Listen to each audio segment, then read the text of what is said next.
There's a tray of cheese right here. Yeah. Can you eat that? I can. Yeah. He's on a diet. He's It's not. It's not. Of I'm all sorry. the He weeks- cringes. This is like the perfect week when you started unloading up. That's all I can see. Matt Russell can't eat one thing on that tray. Mercy on us all. Did I screw that up? And you can get Listen Up for only $14.99. So we're going to do something different today. That's a little different, but I fully expect this to turn into a conversation about faith. Sure. Faith in eating with no calories. So, Matt, Haley's here. Hey, Haley. Hi, Matt. So good to see you. So Haley Brown is on our staff, and she's on like lots of staffs. You're gonna have to tell everybody like Staffs. all the many staffs that you are on, and then we're gonna talk about what in the heck. If you're listening to the charcuterie. podcast this week and not watching on YouTube, you're gonna be at a little bit of a disadvantage. So I would encourage you to listen and then go back and watch, because we have a spread of food. Visual feast. And you're going to help us understand what it is. But tell us a little bit about yourself, who you are, what you do, and why we're looking at this stuff. I mean, I know the answer to that question, but no one else does. Yeah. Okay. So, a little bit about me, all the staffs that I'm on. So, first and foremost, I'm the director of GASTROCHURCH. That's why all the food is here. And why everywhere I go, there's usually food and drink or hot sauce that follows me. And GASTROCHURCH is another United Methodist community that was started, we're getting really close to almost 10 years. We're like eight and a half, something like that. It was started by another United Methodist pastor. And she, there was a lot of things going on in her life, but she realized that there's probably more people, especially people her age, at restaurants than at church on a We're Sunday talking about morning. Meredith. Yeah, Wendy Meredith Mills. Yeah. Yep. And so she was like, what would it look like if, we gathered folks around tables?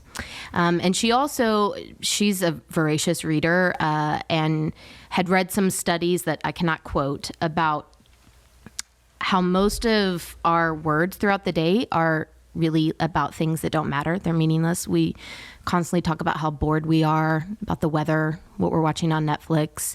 And so we have these interactions with people. You walk in and you say, like, how are you doing? And they're like, oh, I'm good. I'm fine. How are you? And then you move about. Very rarely is that actually, the truth. And so she created this space that's really an invitation to talk about things that matter, and go a little bit deeper and actually build relationships in a way that's comfortable for introverts and extroverts, in a way that like creates this opportunity to build relationships with people that you might not otherwise build a relationship with, because very often you come to GastroChurch and you sit around a table with people that you don't know, people with different faith backgrounds, people with different belief systems, people that vote differently from you, and you don't really have an opportunity to talk about those things, the things that divide and make us different. And so we spend an evening around food, like eating 3 courses at a time, and we unpack a topic. And with each course, there's an invitation to talk about something, to be vulnerable with the people that you're sitting with, to share and to listen. And it's very structured. We have a lot of rules. So it makes it easy for someone to just walk in and not really, and just be. Actually. So that's my main gig, GastroChurch. And then, yes, I'm on staff here with the center. And the way that all came about, because when I was on staff here at Chapelwood the first time working in children's ministry, I had some touch points with the Sharettis because of their middle daughter, Zoe. And then with Lori Anderson and like on a 3x3 walk, actually, at Staff Retreat. Staff Retreat, yeah. And we like became instant kindred spirits. And then back in those days, staff worship worked where the different communities would take over and like lead staff worship for a month at a time. And I just remember always being like, oh my God, this is so nourishing and enriching whenever the folks from the center were leading staff worship. And so I had those connections with them. And during the pandemic, GastroChurch had been awarded a grant to do some research and some experiments, which of course was really, really difficult during the pandemic. And so I had reached out to Lori Anderson and Rachel Serenity to help me write and record some guided meditations, because we basically sent people, we gave away Sabbath weekends. And so I put together a kit with some food and some wine and all sorts of other things that might help you really find restorative rest and cultivate some delight. And so I asked them to help me. And next thing I know, Rachel comes in, she records her business. And then I have a message from Michael that's like, hey, so we've got this opening at the center. Would you be interested? And I was like, nah, man, I've got a full-time job. And at the time I had a side hustle at an urban winery here in Houston. And so I was like, no. Why? But then I came in for a conversation and I was still I'm not sure what, they needed an admin person, which I really hate admin stuff. I mean, I can do it, but it's that's not feeding. Drains your soul. Yeah. I'd much rather be building plates of food and having conversations with people. But I don't know, something within me was just saying there's so much crossover between what GastroChurch does and what the center does. And I felt like this might be a good yes. And I had conversations with people and I'm like, I'll invent more time. I can always find more time. And so then I said yes to that. And so that's 2 jobs. And then I kind of teased the third, working at an urban winery in Midtown, which is another thing that came out of the pandemic. As a super extrovert, I was really struggling being stuck at home by myself, single, no pets, barely had plants at the time, which is really what got me down the wine rabbit hole. But GastroChurch literally gathers strangers around tables and we serve family style and we pass the plate. So how do you adapt that, during the pandemic? And we did some things, we came up with some ways, but in 2021, I had this idea of let's create our own master classes. Let's do a guide to wine or bread making or beer or, whatever, plant-based eating. And we filmed and recorded and did all these things and we would explore whatever the thing was itself, its historical significance, the spiritual significance. And then we offered an opportunity for people to come in and support a local business who I would call up and say, do you want to partner with me? This is what I'm doing. And I had been to this urban winery in Midtown pre-pandemic. And so I called her up and she's like, yes. And so next thing I know, we're doing this thing. And it was a hybrid opportunity. So you could do it online, watch the thing. You could come pick up your wine bottles and do your own tasting at home and watch. Or you could come in person and before the event was over, she was like, hey, what are you doing on Saturdays from 2 to 8? You want to come and just talk to people about wine? And I was like, no, I have a full-time job, But and then now I was another part-time, right? Yeah. So anyways, I said yes to that too. And that's just been a lot of fun because I literally just talk to people about wine and kind of help. And actually I get to talk about GastroChurch a lot because people are always like, what do you do when you're not here? So it's a fun opportunity because I'm just constantly meeting new people and hearing stories. And I really enjoy helping people learn something more about themselves. So when people come in and they're like, oh, I don't like white wine. I'm like, well, let me give you this one and see if that might change your mind, or I only drink sweet wine, or I only do, whatever. It's you just haven't had the right one because there's literally thousands out there. So yeah, I help people test assumptions. And testing assumptions. I like that. You're welcome. So GastroChurch is, it's a very intentional experience and it's very, instead of wine being fruit forward, it's faith forward, right? It's a faith forward. So there's conversations around, for example, you have theme nights and then that you just ask questions and people talk. Yeah. I mean, so like, what would be an example of a theme night that you've done recently, and what would the food have looked like? Yeah. So last year, all of our GASTROCHURCHES were partnerships with other organizations, and we did one with the restoration team, actually, and talked about restoration in all of its, different capacities, and talked about what it means to like restore a home, like what makes a home, like what's different, like house versus a home. Those are two different things, right? And like the work that they're doing is not just like fixing a house. They are like, restoring a home and helping restore communities and all sorts of things, right? So we were going to be talking about a lot of different things. And so I have a couple of chefs who I call up and say, all right, here's what we're doing. This is kind of what I'm thinking. Help me talk through this. And this one particular chef, Bernadette, she's amazing. I told her, I was like, I'm thinking we should lean into comfort food, like the food that you associate. Like if home was a safe place for you and you were fed, then like what did that look like? What did that taste like? And so she had this idea, like for her, thinking about home and her childhood, was like ants on a log, Yeah, celery, with peanut butter, and and some raisins. Yeah, you know gotta what's be up. old school in the South. Golly, I was like lost. I was going everywhere but there. Yeah. So she had this idea, and I'm like, okay, yeah. I mean, we can't serve ants on a log, but she's like, we'll do a salad, like fresh greens. It's kind of like an Asian themed. So she did like a peanut butter vinaigrette dressing, and then had some different types of like golden and purple raisins. And oh man, I will not forget, like as I'm picking up all those plates after the first course, everybody was like, that was so delicious. Like how creative, like would have never thought, but you're right. That like took me back, that peanut butter and the sweet of the raisin. And so that, like the opening kind of conversation piece was what comes to mind when you think of home, And so people, as they were eating their ants on a log salad, like they got to go around the table and share what that answer was for them. And like, as the evening goes on, the questions tend to become more vulnerable or, deeper, maybe harder to answer for some folks.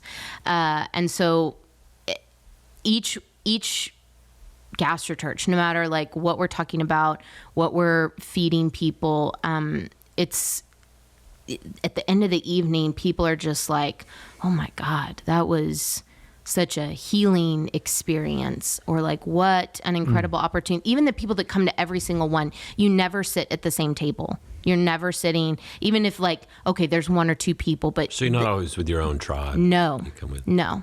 And that's, that's one of the things that separates GastroChurch from like a potluck or a sacred supper or just a regular dinner party. Is like when you go into a room, you automatically go and look for the people, who make you feel safe. And then you like, oh, okay, here, let's all go and sit, at a wedding reception or whatever, the luncheon, but Not here. John. John likes to sit by the creepiest people he can.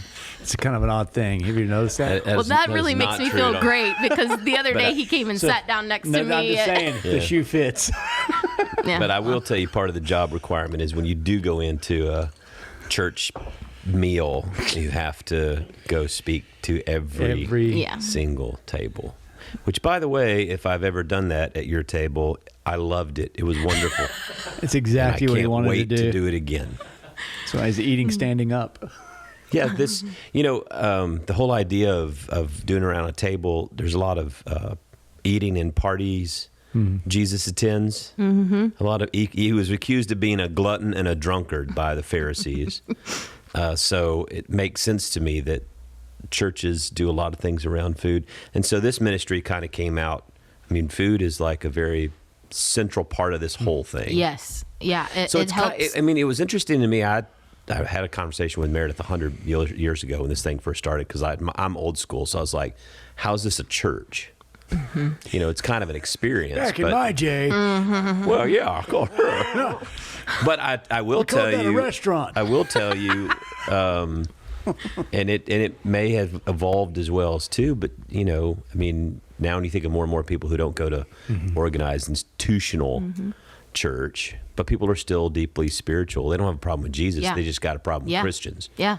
So GastroChurch is like a threshold. It's a space that has like 1 foot in the church world and 1 foot out. And so it's a, Meredith, she said this so beautifully one time, where it was like, it's a space where people can find belonging before they believe, and they can believe before they've found, a place to belong. She said it better than that. But it was like, there are no prerequisites. Anybody can come to the table, and very often we do GastroChurch out in the wild, like on a front lawn or in a park or something, so that there isn't this like organized,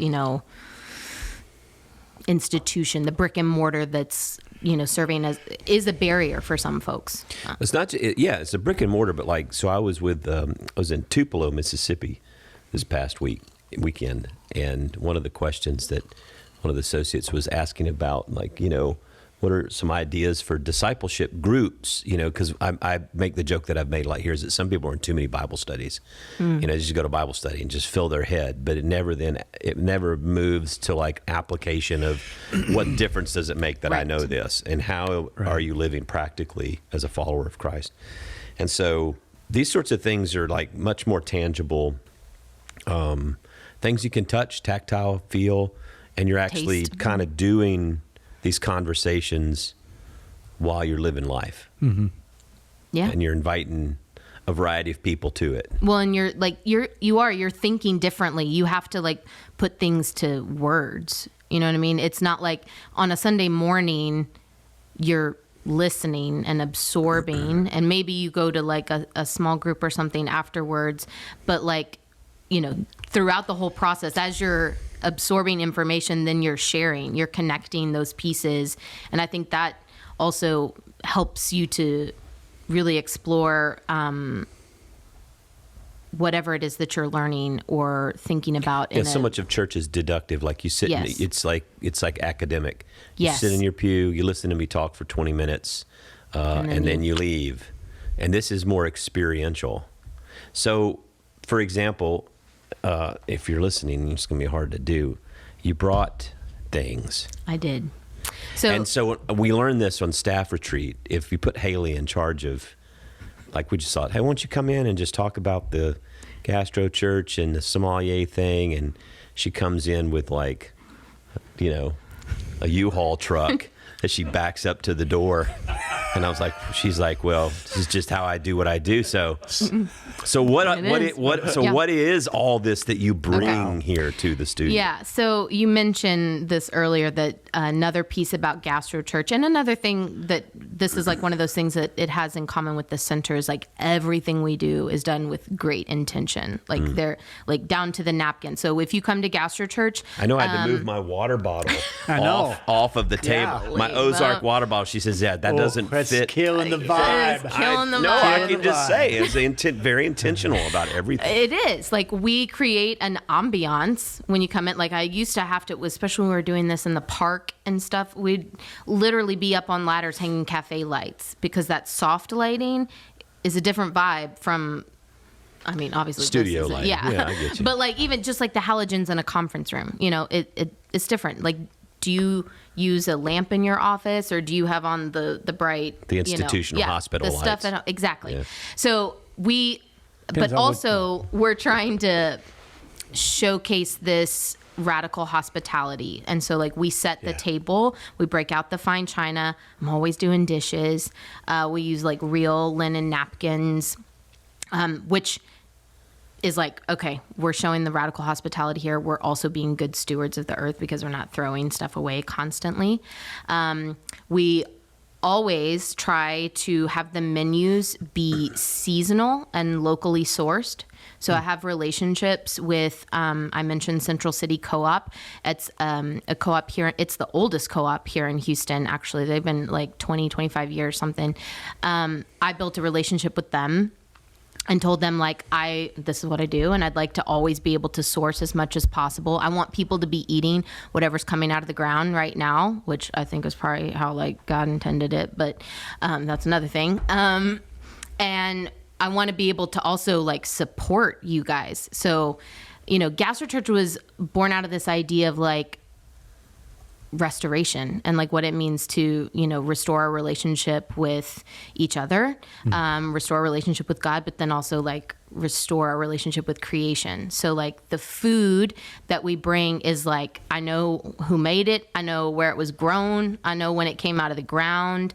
And that's something that's really, really important to us. So everything that you see here is like from... So you're not just picking up like Velveeta slices, Kraft American. Not a No. lot of spam in this charcuterie, is there? No. I'm not dogging on like HEB or whatever. Okay, like grocery stores are fine, but They're not a sponsor yet. You can dog on them. But if they'd Yeah, like that's to why I become a needed that. sponsor. but this relationship that I've developed with Central City Co-op has just been like life-changing for me, not just for GastroChurch, but like it's changed the way that I cook at home and how much money I spend at the grocery store. When you go to the grocery store, you're like, what do I want for dinner, right? As a member of the co-op, I get a share of what's coming out of the ground this week. Come on. And I'm going to make from what I have, from what's That's been cool. given to me. So, like those oranges, the apples, the purple cauliflower, all of that came from the farmers that the co-op has relationships with, and was part of shares last week. And actually, I took a picture of where each one of those things came from, but I can't like recite that off the top of my head. Yeah, I can. There's also, I don't know if you can see, there are these really Yeah. Oh, yeah. beautiful, right? Anybody know what Some this kind of is? a vegetable. It's a radish. Yes. Any Daikon. it's a watermelon radish. I have no idea. I only know there's Which, radish and yeah, daikon radish.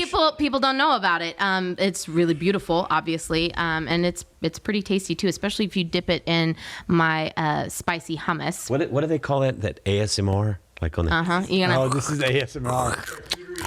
dip it in what now? that spicy hummus. Do you like spicy things? You 'Cause do it's- like spicy things. Okay.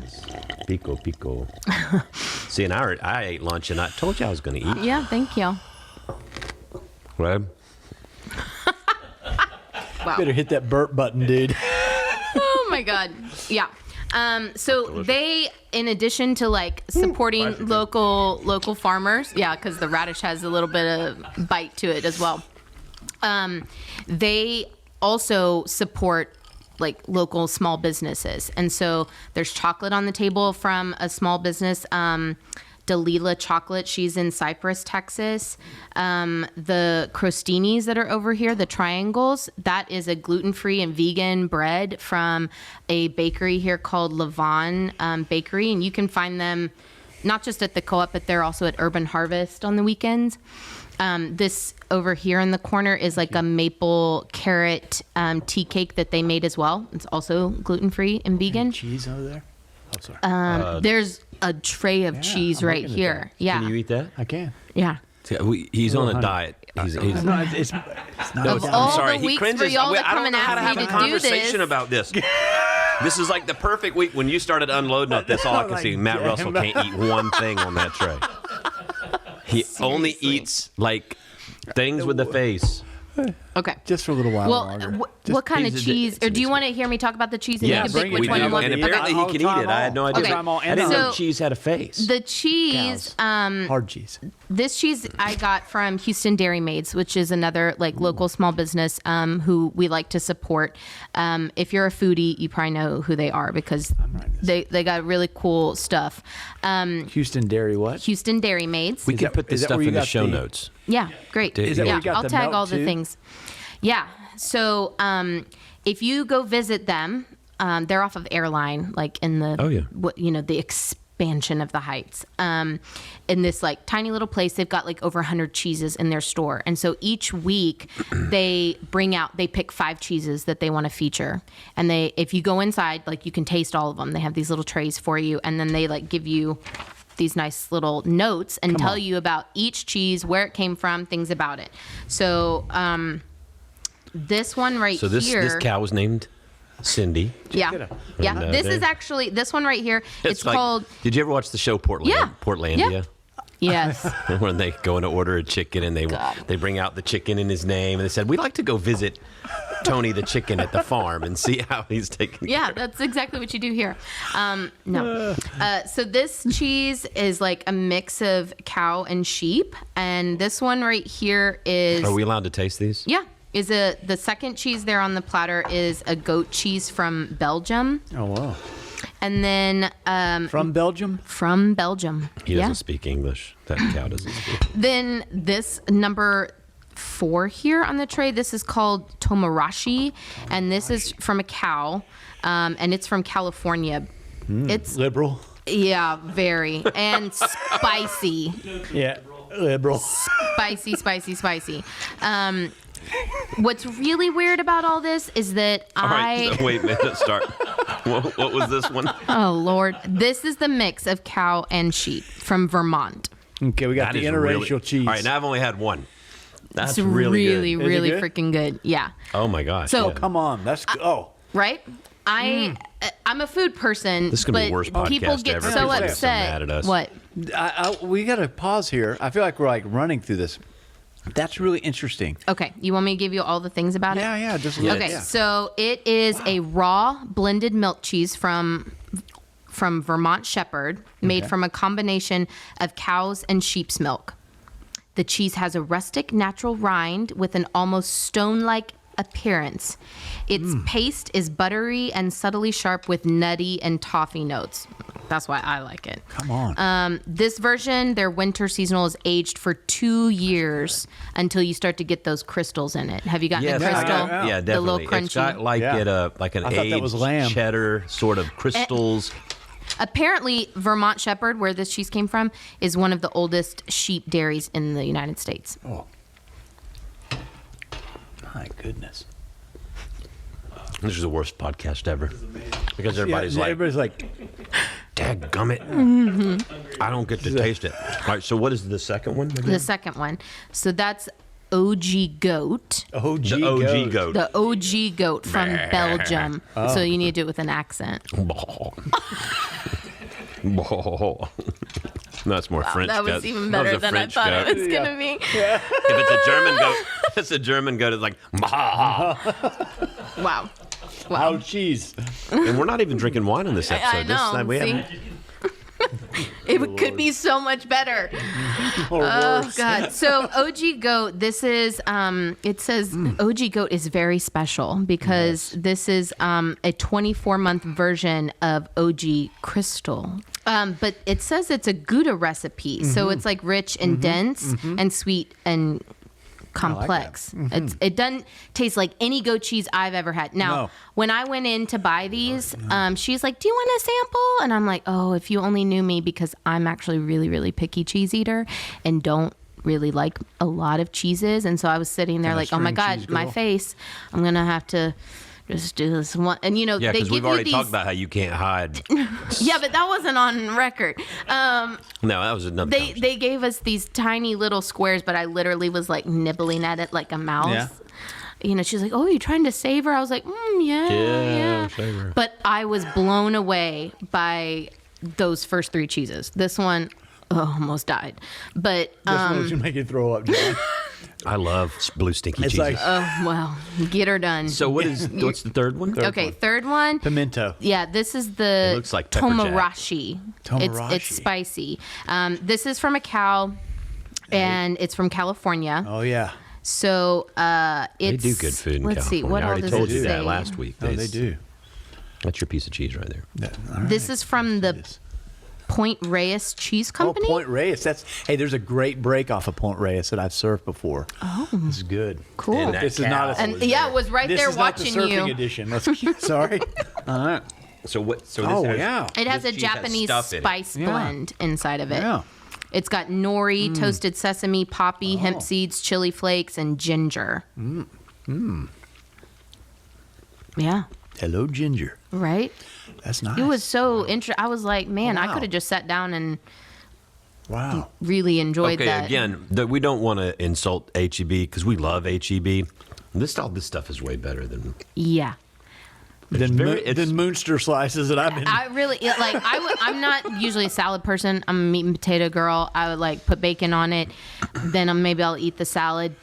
but the co-op has a relationship with this small organization here called Verde Greens, and they will take like whatever's left from the co-op and what's coming out of the ground for them, and they'll put together these salads.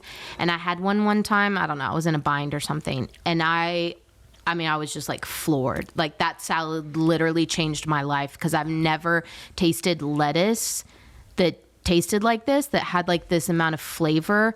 And so you don't even realize. Have you been to Whataburger? The lettuce Yes. that they, Yeah, that lettuce That's on Whataburger. not, yeah, that's like barely lettuce. Okay. You know, so like I was surprised you didn't have Whataburger cheese on here. no. They're not a sponsor yet either. So they're all three delicious, and this is They the are one you don't delicious. like the last one. Yeah, I'm not touching that. And what is cut that? into that. That is, Let's well, it's a blue cheese. It's called Bleu de Cambremont. That's easy for you to Which say. means Yeah. I'm about to vomit in It's- French. It's from a cow Ooh, it's very from soft. Switzerland. So like this Oh, I is love the Swiss cows. Alpine. Yeah. They're very nice. They're a little. They're very nice. They tend to So, be. and it's got those blue veins in it. That I Yeah, like. they stick I don't, hole. They yeah. when they make it, they stick pinholes. Yeah. So that the mold Mold. can get down into the cheese. Yeah, Like the I'm actually spine of allergic to penicillin, Oh, wait, so wait. that's the excuse I use. Well, that's got a fishy smell. When I was unwrapping it, I was like, huh. Try that. But so many people love it, and actually, blue cheese is a really great like cheese for That's pairing actually with really good. wine. Really? It's Okay, I was actually- watching his gag reflex before I cut into this. No, it listen, dude, it would have to be really. If I gag, it's off uncharted territory of human non-level Yeah, this does. consumption. Oh, We'd have to pause. I mean, this This smells is like, actually- this smells like a feedlot. Is what that smells yeah, like. well, you get that's don't know what very that is. earthy, But like it it's smells like cow. fishy, Oh. yeah, manure. Yes. It smells like a feedlot. But It smells like Lubbock. Like manure from Switzerland. wow, that 'cause sounds it's from delicious, Switzerland. and you just ate that, right? Yeah, You ate wow, that wow. manure. We're having this. That has notes of cow dung. Yeah, is that hay? No, but Corn. that's not nearly as. Corn? That's actually it's a very soft cheese. It's really creamy. not. It is. This would be great. I mean, it's actually not that. It's delicious, actually. The creaminess like really set me. I was like confused because I thought blue cheese was always crumbly No, they make and like soft blue hard, cheese, but too. yeah, I mean it's still not for me. But I get it, but it's good. No, that's good. And Good. see, my favorite on a charcuterie board, you get a little cracker, you pick some blue cheese, and then put a little honey or a little jam yeah, on it. so is I there got honey? Oh, there lots is of honey right there. Interesting. Get you one of those crostinis. So each one of those honeys He can't eat crostini. is a different harvest. They kind of look similar. Put meat on the cheese, Yeah, on that's the what I'm honey. gonna do. I Can got you, you. I got you. Can you eat honey? Oh, yeah. Here, Bees have a face. Your diet is. So Seal tell it me, up, big I maybe this is my ignorance. Tell me about the interaction of the cheese, the bread, and the honey. yeah. That's it. That's the So there are like rules when you're pairing food, and like it, it's science basically, right? About the This is honey? different pH levels. Yes, yeah. Okay. They're all honey? three of those are honey. Which one? What is the difference? Each one is a different harvest. So there, one of the what's her name? The Pergola raw honey. She's here in Houston, and each one of those is a different harvest from her bees. And I can actually tell you about each one. I thought this was a really cool thing. She's got like when you go into the co-op, you can see. Like a tower of honey, basically, and then she has like this. Tasting notes basically. So I mean, you just put them all out of order, but I think Oh, sorry. this is 1, this is 2, this is 3. Go with one first. So I went straight to 3 went to because three. I'm advanced. show me what it, or can you look at the bottom of that? Sure. See what it says. thing. Yeah. Oh, I'm sorry.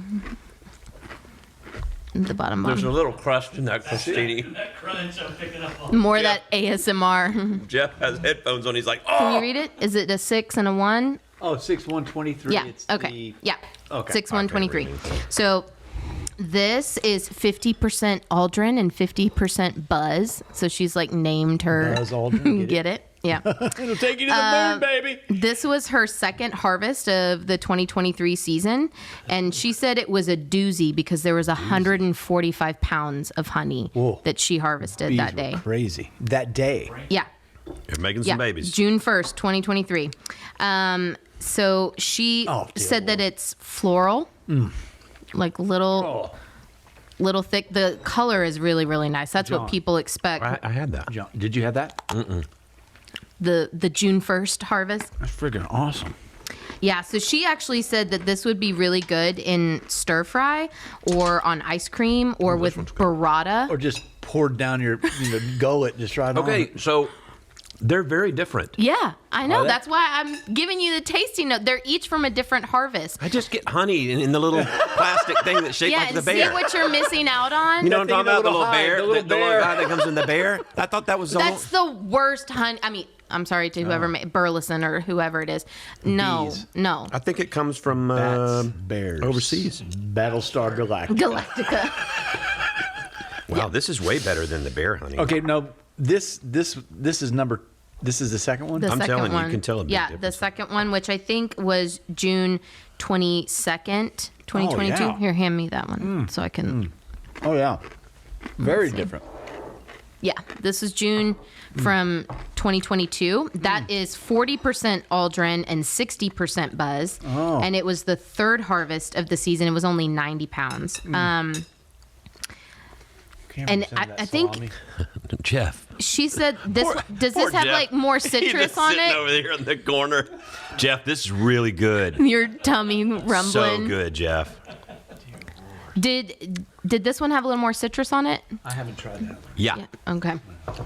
The thick one, the one that. So like citrus? honey, it changes. The flavor changes depending on what the bees are using to pollinate. What flowers they're visiting, what things. My favorite honey comes from Walker Farms, which is in like Rogers, Texas. Okay. And bees that it's got a mesquite flavor to it. And oh my God, Seriously? like that. My friend Dylan, he's like, that's what I eat with my yogurt, and it's like 1 part honey, 1 part yogurt. Because that's really the only way I can eat yogurt. Yeah. But honey is good for you too, because like when you eat it help your locally, allergies, doesn't it? yes. If you eat like local honey, it will help with your allergies, like where it is that you are. So that darker This last one. has a little more granular. Yes. That one is from November 9th, and that's 75% Aldrin and 25% Buzz. And she said this one was had like notes of nuttiness and gingerbread. And she actually said that it would go great with like a manchego or a goat cheese. She didn't explain why this one is more granular, but honey, as it's like heated and then cooled, it starts to do that. Yeah. But she said that the darker color was because this was like a winter harvest. Oh wow. Well, that's delicious. Wow. Yeah. All right, so if nothing else, It's nap time. What do we- I've got like what- 4 pounds of cheese and honey on me. I need The to get thing, my blanket and go lay down in the the corner. whole reason why this is important is because like, what we're eating and the way we eat it, like if done right or done well, can like completely transform the experience. It's not just putting like that honey that you get on a piece of toast and it's like, oh yeah, that's honey. It's like a holy moly, like what a, explosion of flavors. And then when you can read and know about who the bees were and like where, when they were harvested and who harvested them, it changes the way that you eat and really the way that you live. Like I'm more intentional. So would this be connected to like is it mindful eating? Is Yeah. that kind of like that? It's a very like as you're thinking about what you're eating, where it comes from, who produces Yeah. it, the animals that produce it, all that sort of. It's very Which- much a Genesis 1, Yes. 2 kind of Yes. thing going on. Yeah. Back to that like restoration of our relationship with the earth, and creation. I think about too, like the symbols. We just had communion this last week, and the way we've kind of reduced that down to a really terrible like wafer and a little smidgen of juice. Where when I think about the table, the spread that is before us, right? Like that, the communion table is a family table. Where there's, the conversations that are happening are about belonging. It really is about intimacy. It's all those things. And that we've captured the symbol, but we've lost, I think, some of the richness of that kind of experience that happens around, Well, and the opportunity for people to literally taste, transformation. And see that the Lord and is healing. Yeah. Taste Like, and see. When that's like the thing you grow up with is like that terrible wafer and Welch's grape juice, like, what a missed opportunity to really relish in like really good homemade baked bread and good wine. Oh yeah, we haven't even talked about wine yet, and I know more about that than I do about this. No, I'm not real great at my French, but the terroir. Yeah, you did great. I did good. Yeah. What does that mean? It's don't let the Somalians tell you what terroir. Terroir. Yeah, so that refers to how a place tastes, essentially. The place taste. It's different. It has to do with the soil and the climate and like It's the like coffee. relationship, the interaction between all of those things. And there are some people who say like, oh no, that's just a load of malarkey.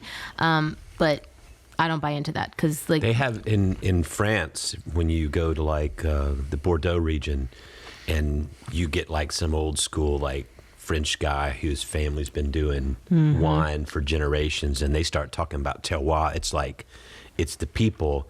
It's like on this ridge next to the thing they grow lavender, and the lavender will like show up in the wine Some of the notes or whatever. They have Yeah. have all these things that are growing around, and they all become a part of one ecosystem that they really believe like it now is a part of this wine that makes it one of a kind. Yeah. There's no other wine, even if it's like No, there isn't. the next lot down. So it's not just the soil. It's not just does it loamy soil or sandy or rocky or volcanic. It's like everything. The interaction It's of all of it. those things together. Amazing. Amazing.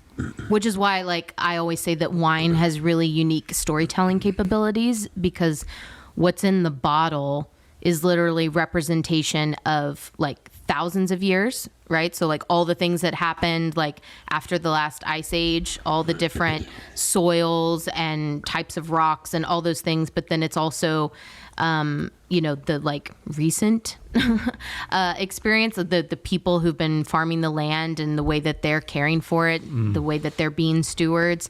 And then it's 1,000 different decisions that are made about like the grape and when to pick it and what happened that year before they picked it and then what they're going to do to it after they've picked it. There's just so many things that go in. And so very rare, I mean, like sometimes with honey, sometimes with cheese, you can like pick up different subtleties because of where it came from.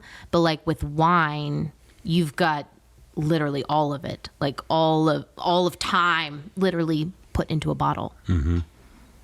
Yeah, this is fascinating to me because you don't like all these little subtle notes of things in these cheeses and honeys and stuff like it's like Absolutely. You're right. I don't get that out of the little sampler platter, teddy bear, Teddy bear. or the box of cheese. Tillamook cheese.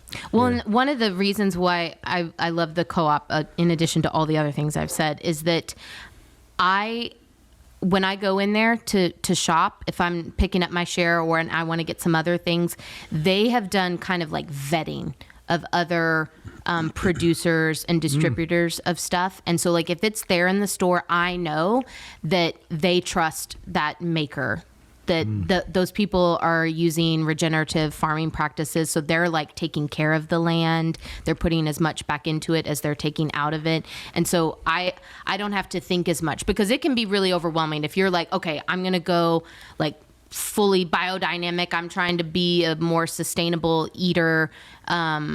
you have to do a lot of research. You have to read a lot of labels. You have to like go deep diving to know like how do these people treat their employee. If you're really trying to do a really good job about eating and who you're supporting. But like with the co-op, she's done all that work. So I know when I walk in there, like anything that I'm going to walk out with. So if it sounds overwhelmingly hard, there's a group here in Houston that kind of does the frontline work for you. So when you go in there, you know all this stuff is going to be unique. And Can you buy meat there? Yep. And all kinds of stuff too. Stuff that you can't find in the grocery store, Meat. He's on a meat diet. Yeah. I got a meat guy. I got a pasta guy. I got a bread lady. Bread lady. Mm-hmm. I got to get. Well, I wish we could go on and on. We're gonna have to have you back because sometime I'd love to talk about wine. Wine, yeah. We didn't even get to that. We didn't even get to that. But like milk. We'll have to do that one offsite so that we can. We can always do them offsite. We've done offsite before. Yeah. Yeah. But thanks for coming and just sharing your passions with this stuff. I mean, I think it's really cool. I think mindfulness and. I take so much for granted. I was traveling this weekend, and the easiest thing to do is just stop at fast food place, and you just putting it in, and it tastes delicious. But then afterwards. You feel shame 30 minutes later. Well, no, it's not just feeling. You pay for a lot afterwards. Actually, yeah.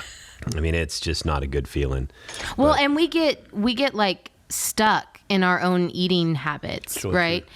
And it's like Monday night is spaghetti night or whatever. And Taco Tuesday. With the co-op, because things are constantly coming out of the ground and things are changing. Like they give you recipes too. Sometimes I open my shares and I'm like, what is this? I've never seen this vegetable before in my life. I don't know what I'm supposed to do with this. And like they give me a little piece of paper, do this. I'm like, oh, thank you. It's the Hello Fresh on steroids. Yes. It's like you do it. I will say that when we haven't traveled a little bit around the world, especially like Italy, you think about food, right? Everybody thinks they just eat pizza and pasta. Every day, Italians go to the market. Mm-hmm. Every day they shop, right? And they see what's fresh and what's good, and that's what they take home. And the actual Italians that you meet, I mean, a lot of them are eating very fresh, salads and vegetables. It's very simple. I remember our guide on the trip we went, Giorgio Abate. And I said, well, I just thought all y'all ever ate was like pasta. He said, if I ate as much pasta as Americans do, he goes, I'd be huge. I'd be big as a house. Yeah. And he was very nice. He was very nice because he didn't say big as you, which I thought was nice. That was. But hey, thanks for coming by, Haley, and being with us and sharing. And we're going to put a lot of this stuff in the show notes, and we are definitely going to have you back, talk about that and GastroChurch. I would encourage people to check that out. Yeah. See what it's about. We'll put the link for all that down there as well. And thanks for coming. If you like the podcast, you like the episode, if you like Haley, if you like cheese and apples and spicy hummus, make sure you subscribe to the podcast. Make sure you hit like. Make sure you share. This may be an episode that you'd like to share with some friends who might have passions about this stuff or may want to learn more about it. And then, you can reach out to Haley. And apparently when she teaches you something, she throws the dog. I mean, it's like she puts it on. So this is great. I do. Yeah, this is pretty nice. Well, we have anything else, Jeff, for the good of the order? We good? Great. All right. Well, appreciate you being here. Yeah. Thank you so much. Thanks for inviting me. Of course. We have a little way we sign off. We just kind of say our name. Oh. Yeah. So I'm John Stevens. Oh, I'm Haley Brown. You did good. You did good. And I'm still Matt Russell. He's still Matt Russell, who still only eats meat until February the 15th. That's right, baby. And this is Pod Have Mercy.